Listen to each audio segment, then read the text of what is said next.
e sentir-se inteiramente masculino ou feminina. A realidade observada é do dualismo com eventual predominância de um ou de outro aspecto da permanente dicotomia masculino-feminino. Isso nos leva de volta às especulações do professor Pruett examinadas há pouco neste mesmo capítulo. Ao comentá-las, mencionei o romântico arquétipo das almas gêmeas, aliás, que tem suscitado apaixonantes debates doutrinários no meio espírita e alures. Propõem alguns a distinção entre almas gêmeas e metades eternas. As primeiras teriam apenas roteiro paralelos a percorrer, mas preservariam sua identidade e individualidade específicas, ao passo que as outras só se completariam de fato depois de refundidas ou reunificadas, ao cabo de longuíssimo período de dolorosas separações retificadoras. Na realidade, porém, a imagem arquetípica pode representar apenas o repouso no equilíbrio após multimilenares experimentações com as oscilações entre os polos da dicotomia homem-mulher. Alcançado esse estágio, a energia psíquica, que durante todo esse tempo fora canalizada para sua expressão sexual, passaria a ser utilizada no puro âmbito do espírito, sem qualquer conotação biológica ou envolvimento com a matéria. Nesse caso, não deixaria de ter suas razões o eminente professor Freud ao propor o termo libido para caracterizar essa manifestação energética que, em si por si mesma, não tem de ser necessariamente sexual, embora possa também sê-lo.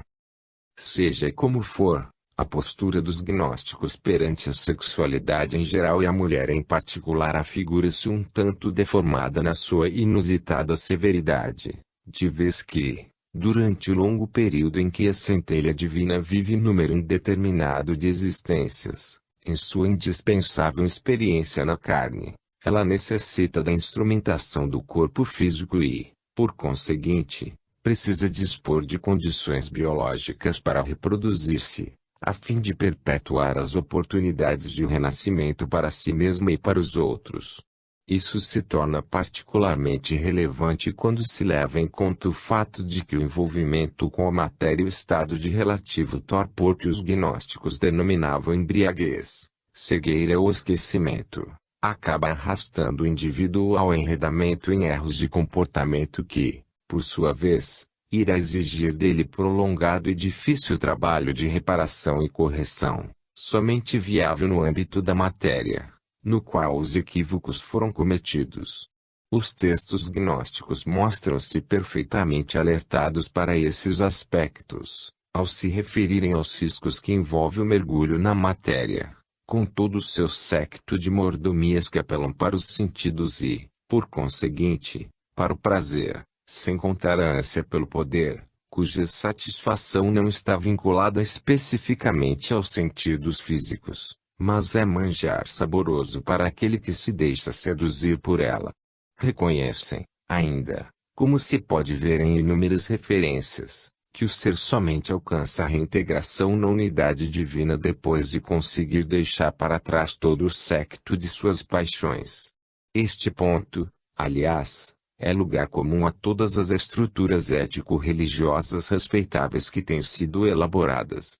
A plenitude da felicidade constitui prêmio e meta àquele que se purifica, que se desfaz das sombras que o envolvem, retoma o estado de inocência que se presume na criança e, entre os gnósticos, aquele que recupera o conhecimento perdido que possuía em suas remotas origens. A esse propósito, lembra o professor MacGregor que o longo processo da purificação pelo conhecimento, como propõe a gnose, desdobra-se em tempo longo demais para ser alcançado numa única existência. Como esse também é o nosso entendimento, o mecanismo das vidas sucessivas ou reencarnação foi trazido para o contexto desta discussão. Voltaremos a esse aspecto, no local próprio deste livro. 9. Os três patamares da evolução. Ainda em conexão com o problema homem-mulher, temos de abrir algum espaço aqui para especulações paralelas, relacionadas com as enigmáticas expressões filho do homem, filho de mulher. Para encaminhar tais especulações, creio necessário deixar por algum tempo o contexto específico dos gnósticos, a fim de nos valermos das minuciosas e competentes observações de Gnebert, que, aliás, não minimiza a complexidade da questão, ao caracterizar a expressão Filho do Homem como o mais comprometido e complicado de todos os problemas oferecidos pelo Novo Testamento. E prossegue: a origem, a história e o significado da expressão constituem todas questões da maior dificuldade.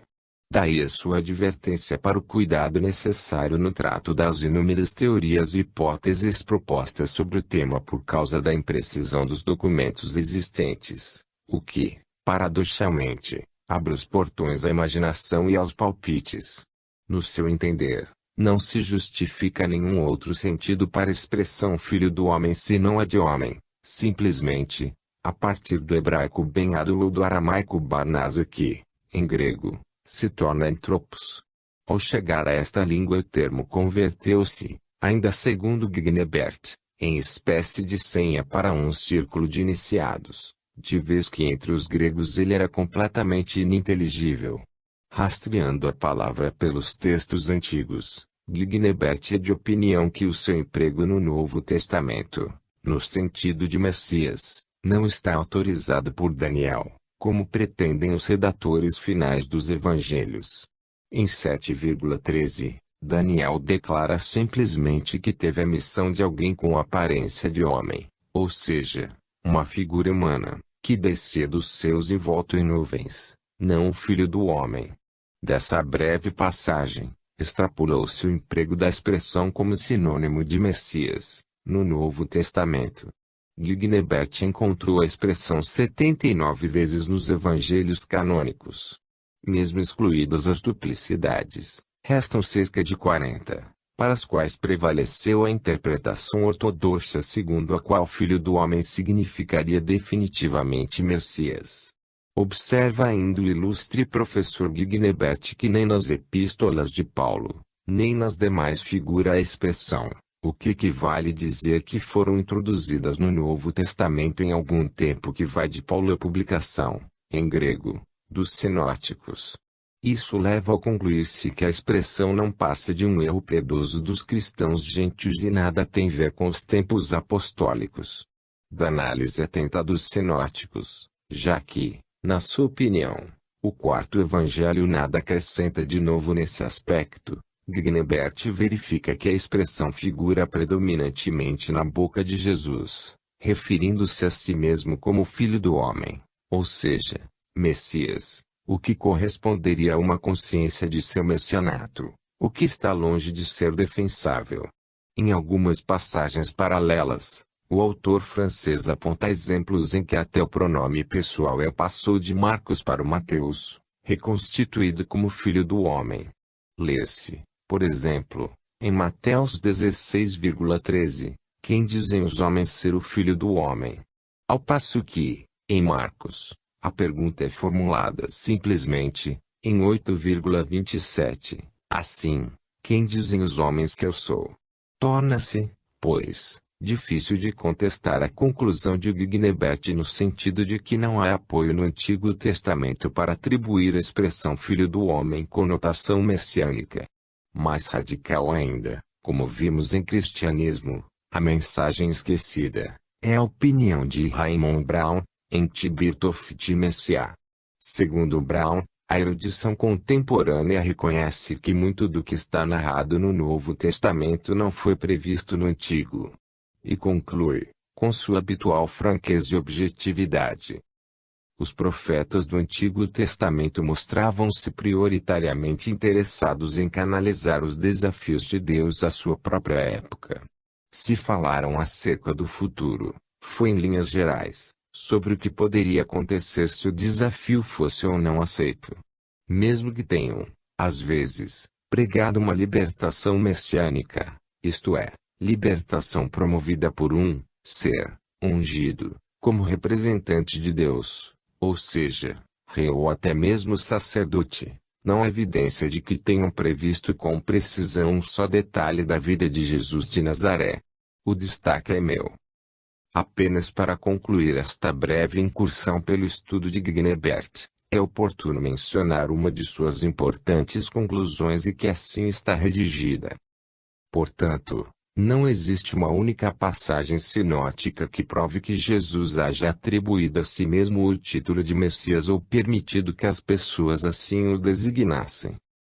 Mesmo admitindo-se que Jesus tenha ocasionalmente empregado a expressão Filho do Homem, como Gnebert chega até a admitir, ela não oferece qualquer conotação messiânica.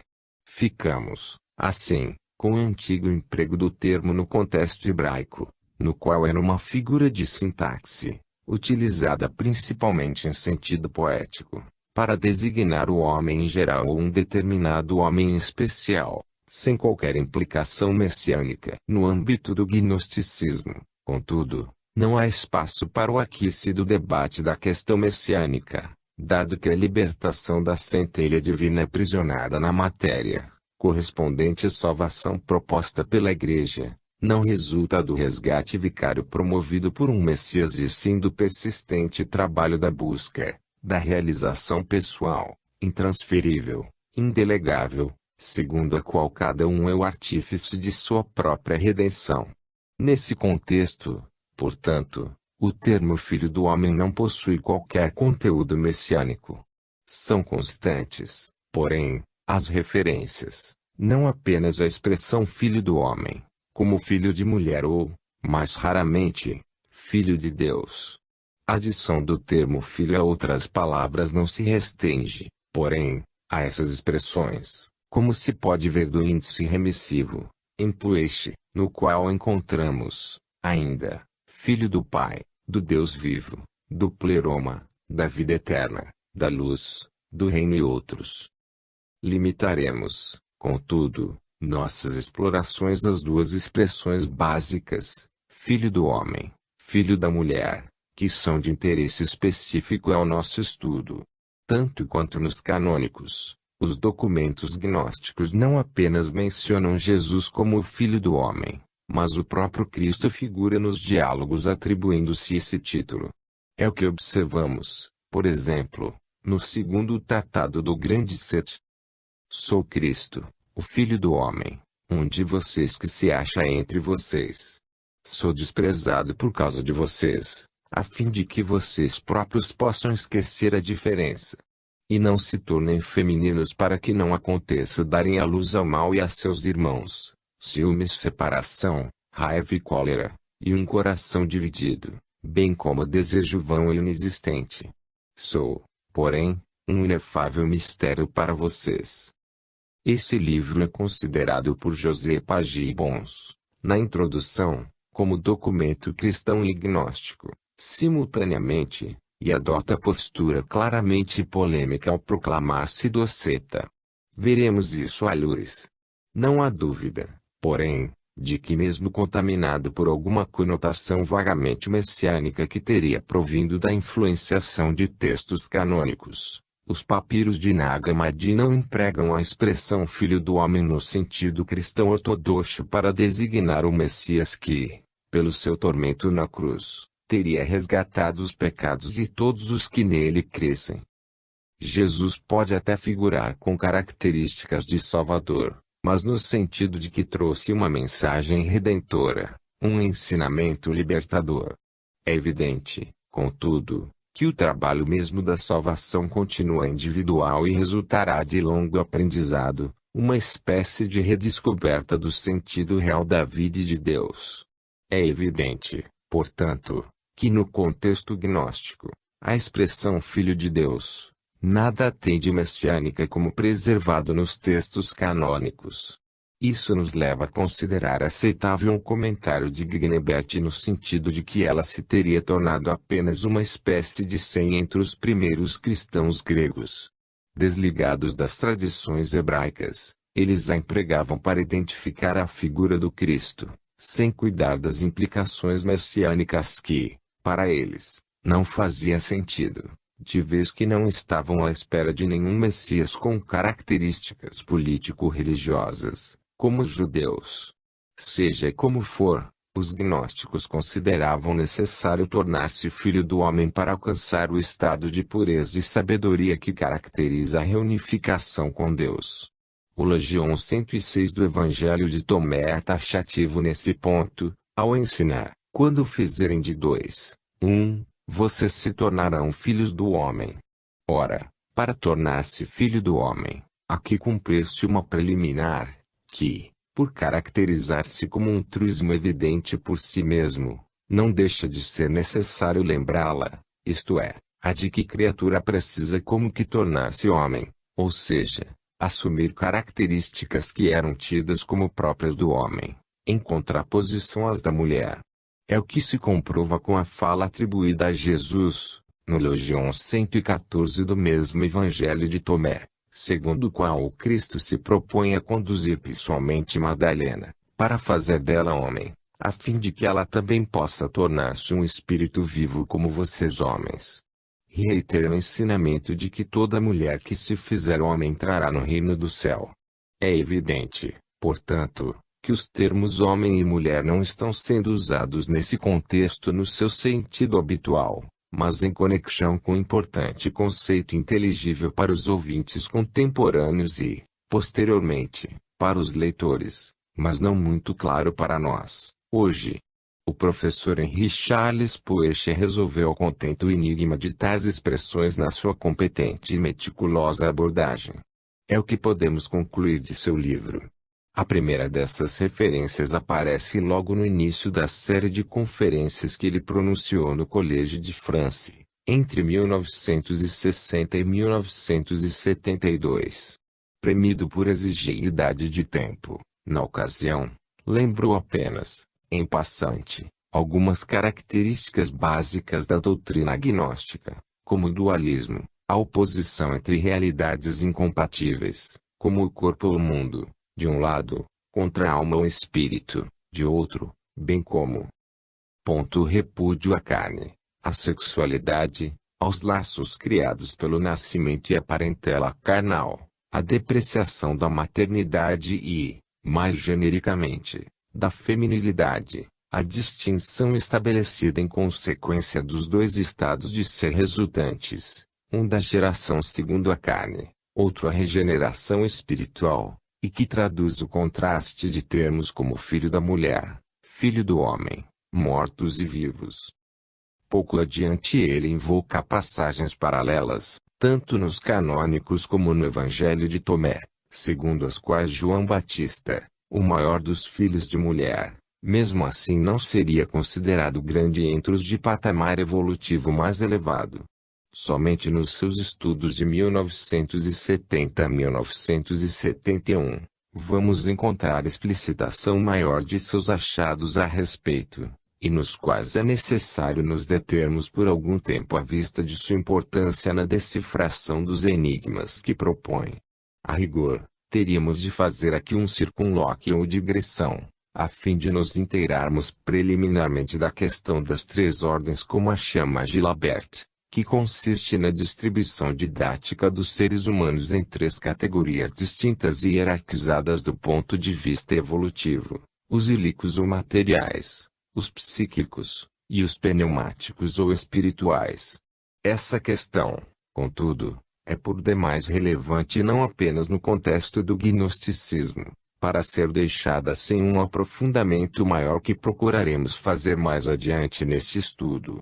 Basta-nos dizer, por enquanto, que são consideradas materiais ou carnais as pessoas que ainda não conseguem emergir do mergulho e das severas limitações da matéria densa. Ao contrário, nisto se comprazem. Os psíquicos estariam um passo ou dois adiante, ainda presos a certos contingenciamentos da matéria, mas já com aspirações e intuições espirituais. Os pneumáticos, no topo da escala, são os seres espiritualizados, conscientes de suas origens e, portanto, de sua destinação. Aos seres ditos carnais aplica-se o rótulo de filho da mulher, ao passo que o título filho do homem é reservado aos espirituais.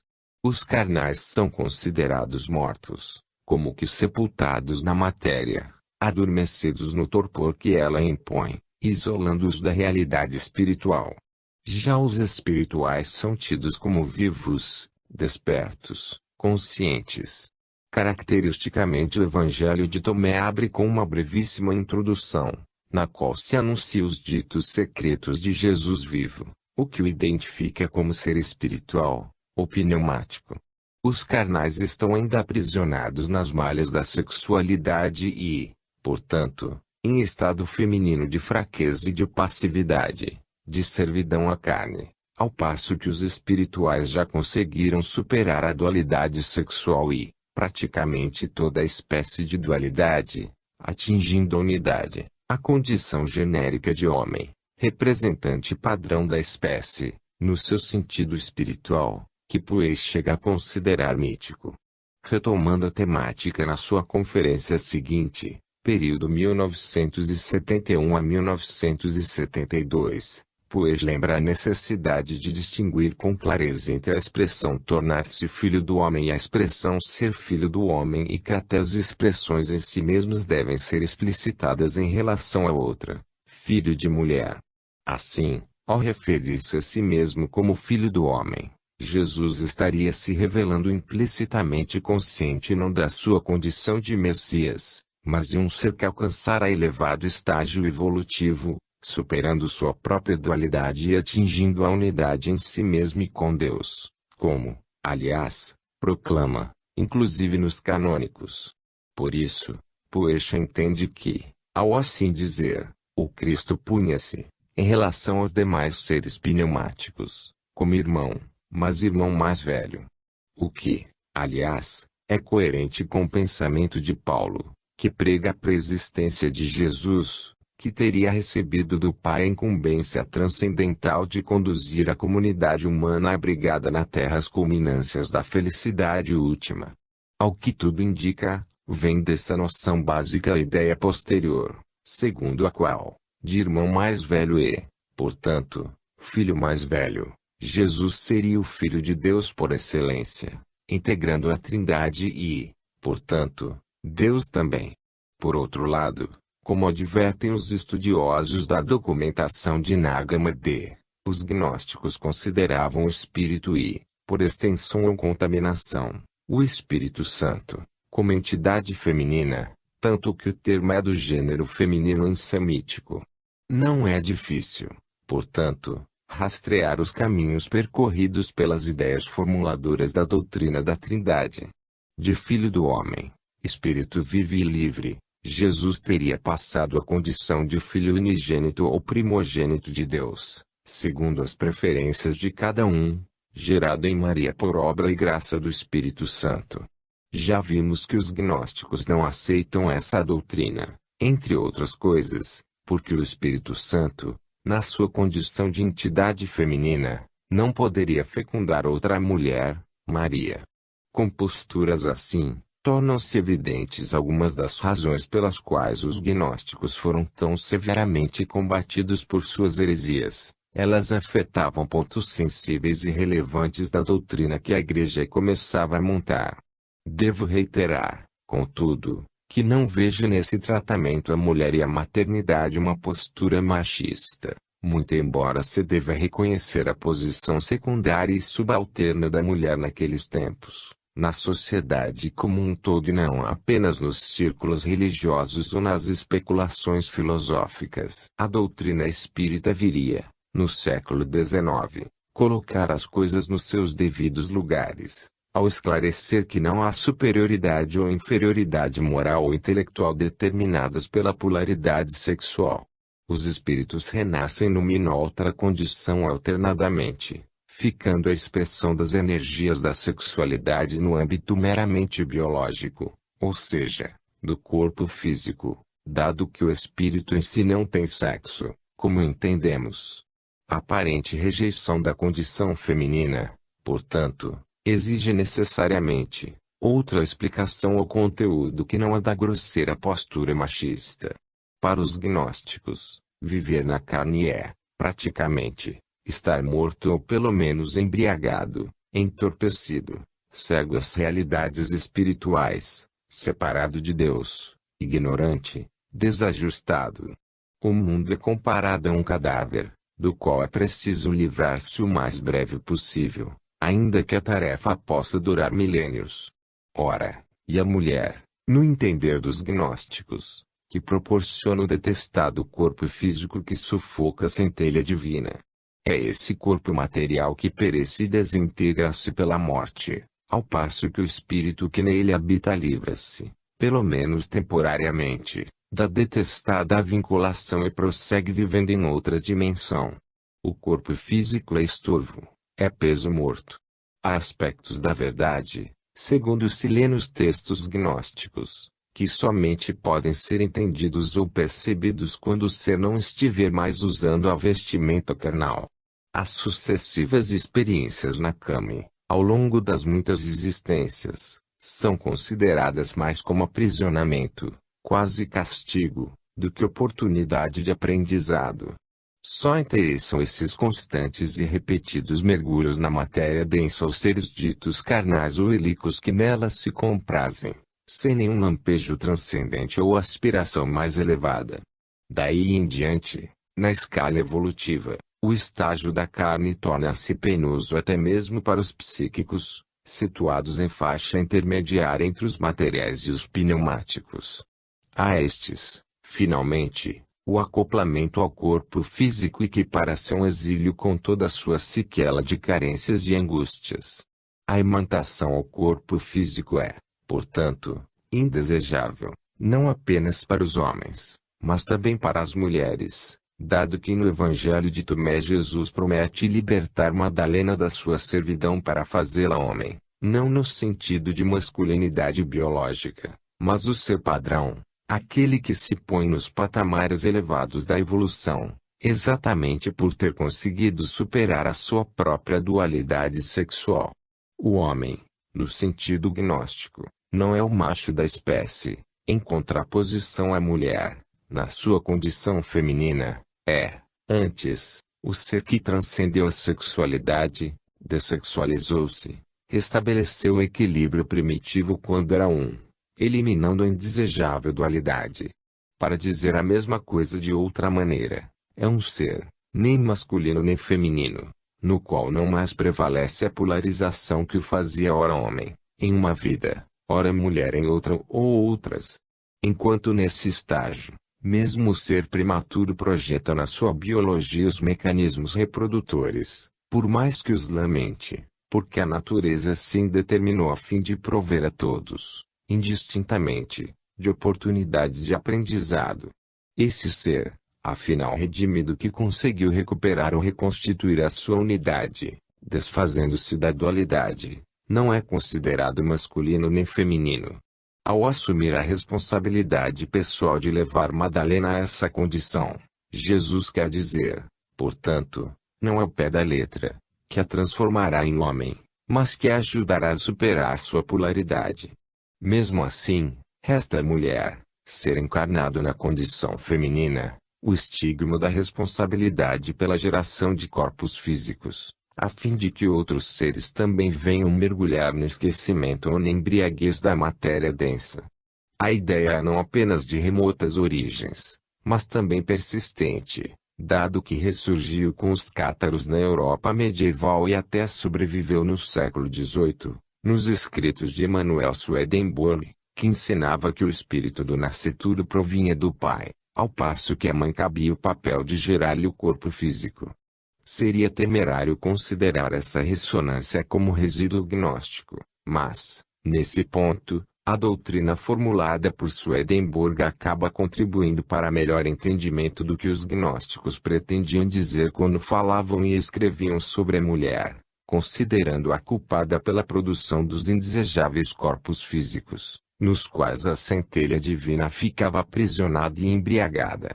Os espirituais ou pneumáticos são os que conhecem, ou seja, os verdadeiros gnósticos, de vez que sabem de suas origens e, consequentemente, de sua destinação.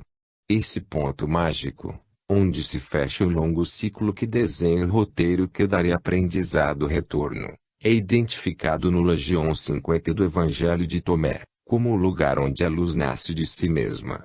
Por isso, os espirituais são também chamados filhos da luz, estando conscientes da parcela divina em si mesmos, ainda durante o período em que permanecem acoplados ao corpo físico terreno. A luz está ali, embora um tanto obscurecida pelo inevitável sufocamento produzido pela carne. O conceito de um princípio luminoso na intimidade de cada ser consta do Logão 24, no qual Jesus ensina: há luz dentro de um ser de luz e ele ilumina o mundo todo. Se ele não iluminar, as trevas se fazem. Ao comentar esta passagem, Poecha relaciona com duas outras nos canônicos, em Mateus 6, 23 e em Lucas 11, 35, onde figura o mesmo ensinamento de que a centelha divina está dentro de cada um e que poderá, por incúria, envolver-se em trevas. Por isso, e a advertência em Lucas: vê bem se a luz que há em ti não é treva. A luz interior é, portanto, a identificação da criatura com o seu Criador, o ponto magnético pelo qual se ligam, mesmo à distância. Em mais de uma passagem nos documentos gnósticos, é mencionada a conveniência de estarmos conscientes dessa conexão enquanto ainda estivermos na carne. Esse patamar evolutivo, contudo, parece reservado prioritariamente ao homem espiritual ou pneumático, dado que no psíquico ainda são muito fortes os bloqueios impostos pela matéria, e nos materiais, o bloqueio é total.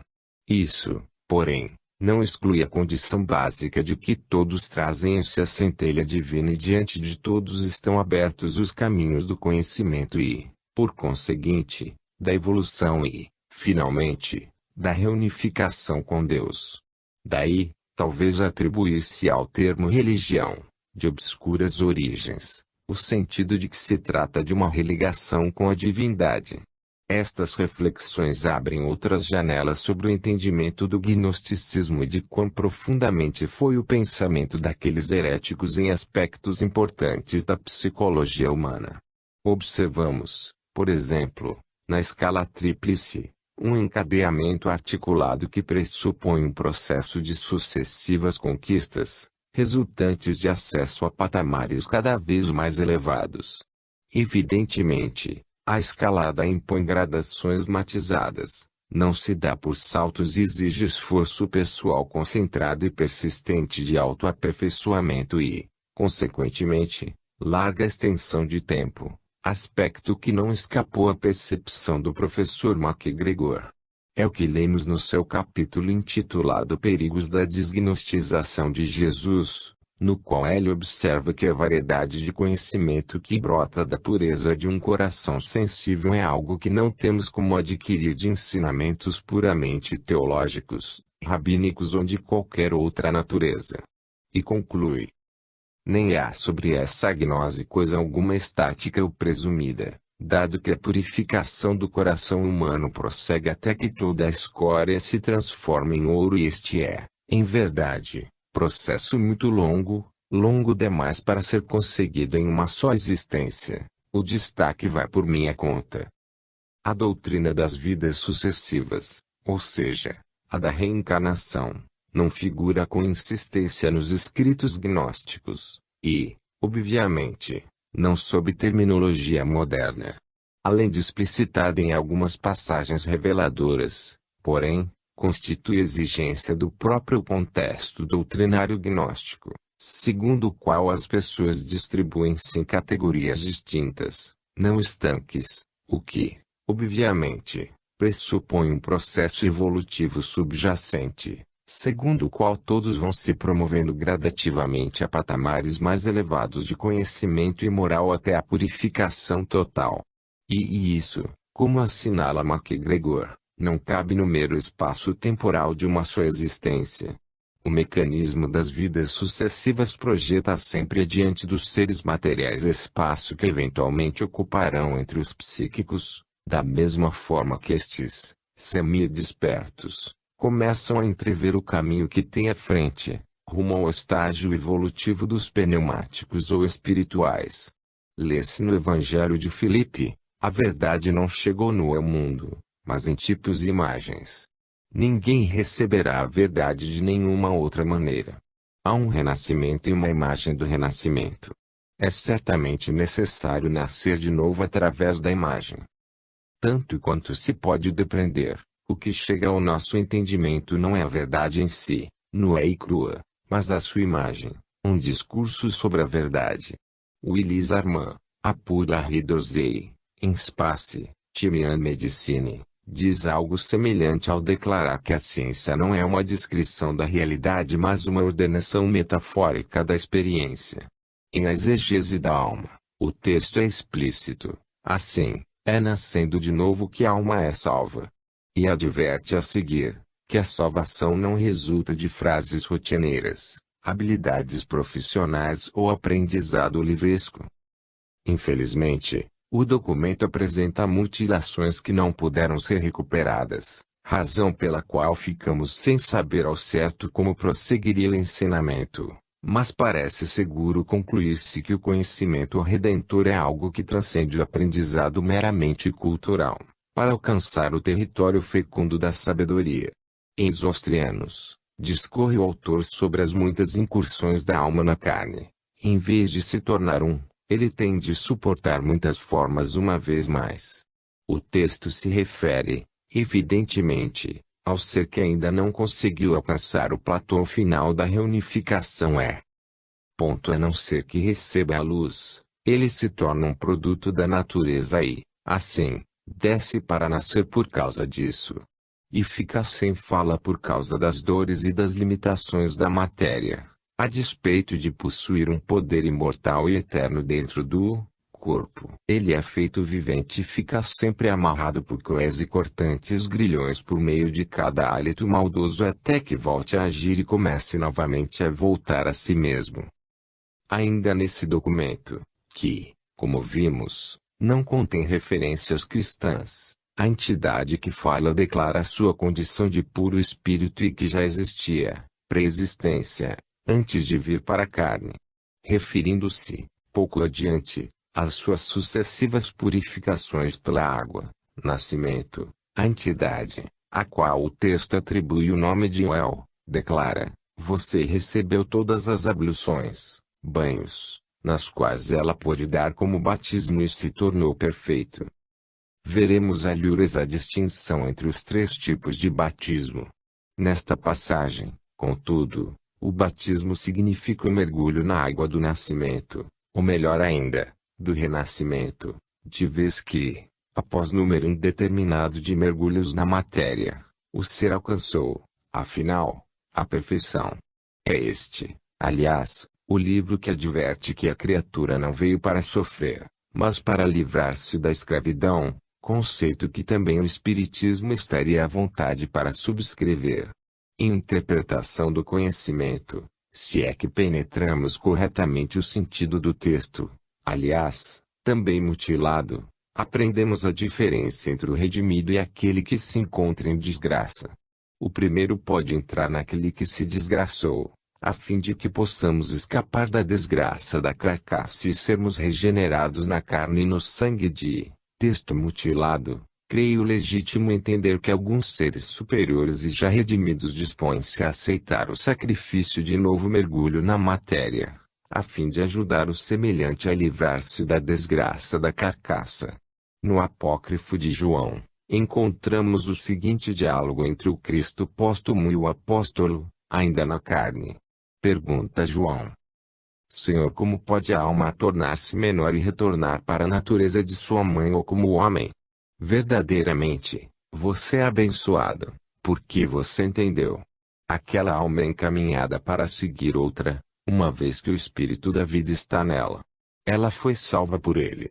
Ela não será lançada novamente em outra carne. Destaque meu.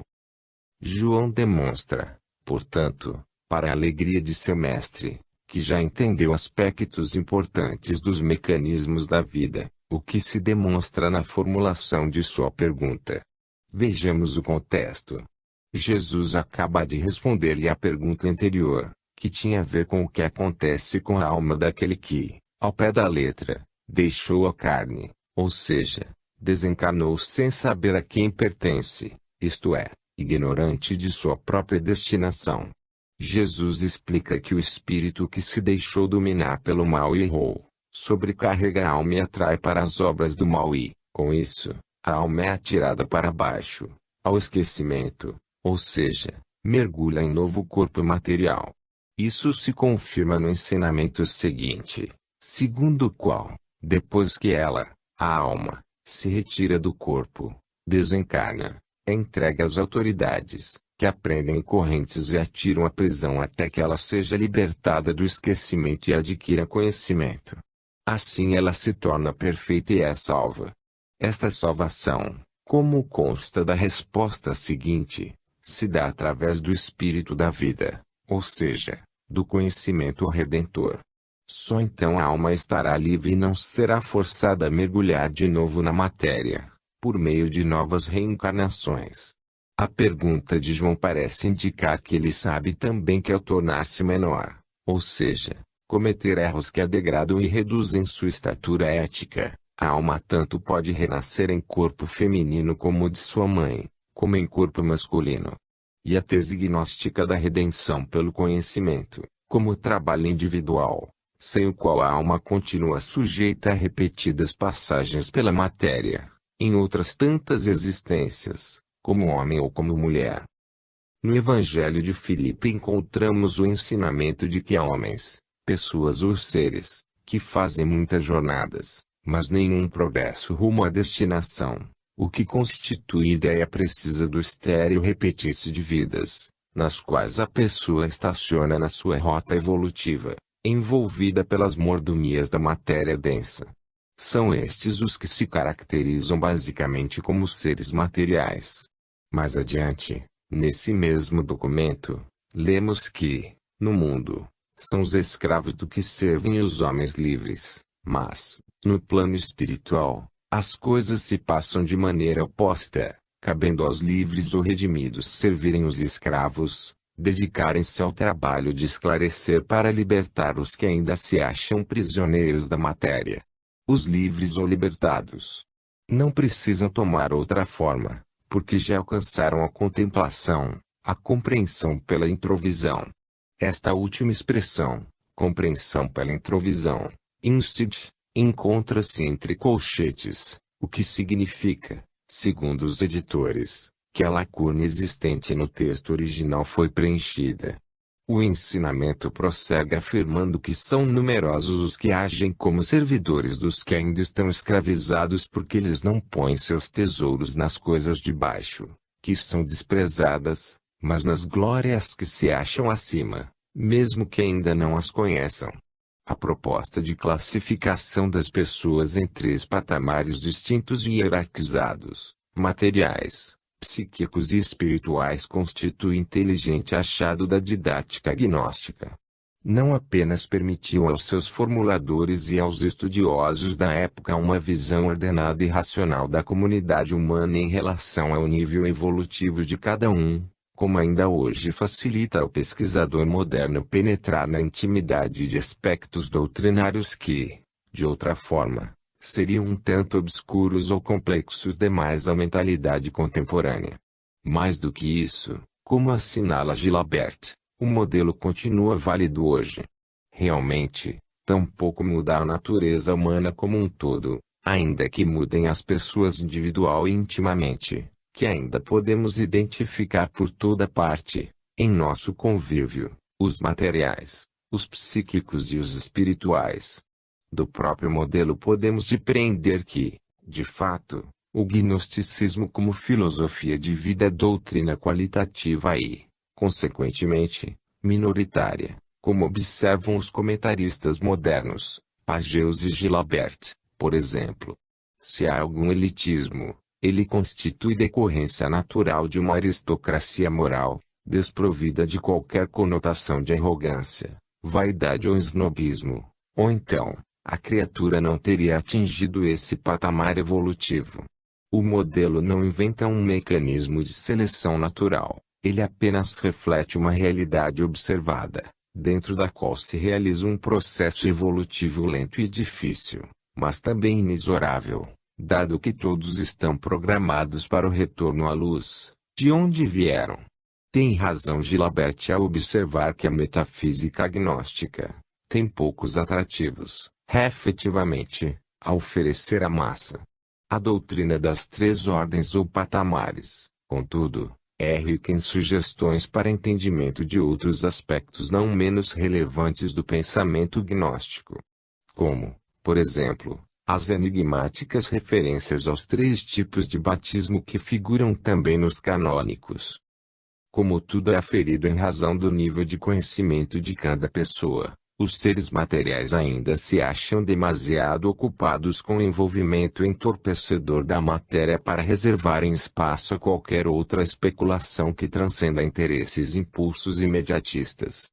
Os psíquicos, embora alertados para essa realidade metafísica, ainda têm os pés como que enredados na matéria, vivendo em estado intermediário, ainda numerosos, não tanto quanto os materiais e bem mais do que os pneumáticos ou espirituais.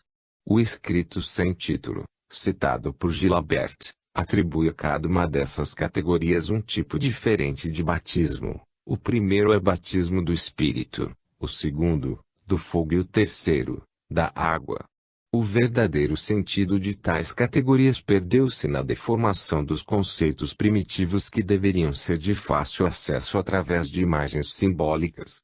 Em consequência da entropia dos textos, tanto quanto das práticas ritualísticas, o batismo ficou sendo não mais o vestibular na admissão à comunidade cristã, mas a marca de uma salvação messiânica sem a qual o pagão condenava-se irremissivelmente às penas eternas, ou, no mínimo, ao limbo. A igreja nascente precisava dessa entropia a fim de abrir espaço para montar sua estrutura de poder temporal. Ao comentar a referência ao batismo com água, fogo e espírito, a Bíblia de Jerusalém limita-se a informar que o fogo é instrumento de purificação menos material e mais eficaz do que a água. Simboliza já no ate a intervenção soberana de Deus e do seu Espírito, que purifica as consciências. Os apoios citados no Antigo Testamento nada têm a ver com o batismo, senão na imagem da purificação eventual pelo fogo. Na realidade, batismo é mergulho e não cerimônia iniciática e, muito menos, ritual redentor da alma que supostamente se lava do chamado pecado original. Isso sugere, portanto, que o batismo do Espírito é o mergulho do ser na sua própria intimidade mais profunda, uma redescoberta de seu próprio ser, mecanismo de autognose, ou seja, autoconhecimento, este sim, redentor, porque leva a criatura, já na sua condição espiritual, à desejada reunificação com Deus. Já o batismo da água corresponderia ao acoplamento do ser ao corpo físico, gerado no organismo feminino por meio de um literal mergulho na água, líquido aniótico. É, portanto, o batismo, mergulho, reservado aos seres materiais, situados na base da pirâmide evolutiva. Restaria o batismo de fogo, obviamente, destinado aos seres psíquicos que, já tocados pela nostalgia de Deus, empenham-se num processo de purificação não isento de dor, pelo contrário, semelhante ao que se emprega, no âmbito da matéria, para purificar o ouro e outros metais. Não é em vão, portanto, que se utiliza o simbolismo do cadinho como instrumento de aperfeiçoamento espiritual através do sofrimento kármico redentor. O tema aparentemente inesgotável da escala evolutiva gnóstica oferece espaço ainda para novas especulações e reflexões reveladoras. Gilabert lembra, por exemplo, que os psíquicos não possuem a gnose perfeita, conhecimento, mas têm a fé, ao passo que os espirituais já alcançaram o estágio do conhecimento, e por isso, são considerados vivos, ou despertos. Mesmo estes, contudo, passariam, segundo algumas fontes gnósticas, por um estágio pré-iniciático, no qual ainda são considerados filhos da mulher, espécie de noviços ou candidatos à condição pneumática, independentemente de serem homens ou mulheres, como também lembra Gilabert. Só então seriam como que admitidos ou chamados à condição de filhos do homem, como ensina Logion 106, do Evangelho de Tomé. A fé se coloca, portanto, como estágio preliminar, Pausa antes do conhecimento para aqueles que ainda não estão em condições de penetrar as amplitudes e profundezas maiores da gnose. Reportando-se à Epístola aos Hebreus, MacGregor opina que a fé é uma espécie de conhecimento. Aliás, logo nas primeiras páginas de seu livro, citara Guilherme de St. Terry, 1085 a 1148, que viu a trajetória da alma como o deslocamento da fé em direção ao conhecimento. Acrescenta, mais adiante, página 20, que fé e conhecimento, pistis e gnosis, tradicionalmente contrastantes como se fossem virtualmente duas abordagens incompatíveis ao problema de Deus, são, ao contrário, dois aspectos do mesmo processo cognitivo. Não é outra, aliás, a postura do Espiritismo, que não apenas coloca a ciência, filosofia e ética no mesmo patamar cultural, como somente entende como legítima fé racional, com suportes lógicos, que resiste aos critérios da análise, a fé que sabe e não apenas crê. Em outras palavras, um modelo que não seria corpo estranho a ser rejeitado em contexto doutrinário gnóstico, no qual se aplicaria aos pneumáticos liberados pelo conhecimento, um passo adiante dos psíquicos, que ainda sem a posse da gnose perfeita, vivem a antecipação dela, pela fé.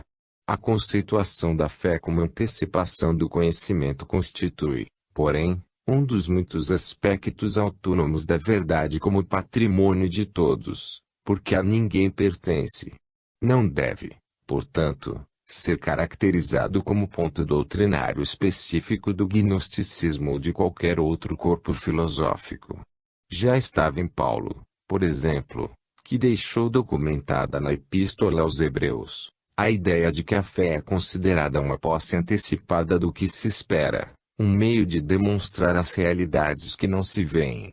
Ou seja, a fé, no entender do apóstolo, é uma expectativa de concretização de conhecimento que já se desenha na mente pela intuição que começa a despertar, e que são, ao mesmo tempo, aspectos invisíveis, ou seja, encontram-se fora do âmbito estritamente material. Encontro, aliás, em Albert Schweitzer, a inesperada observação de que todos os elementos do gnosticismo já se acham presentes, em Paulo. Acha mesmo o eminente pensador alsaciano, médico, teólogo e musicista, que Paulo teria preparado o caminho para o gnosticismo.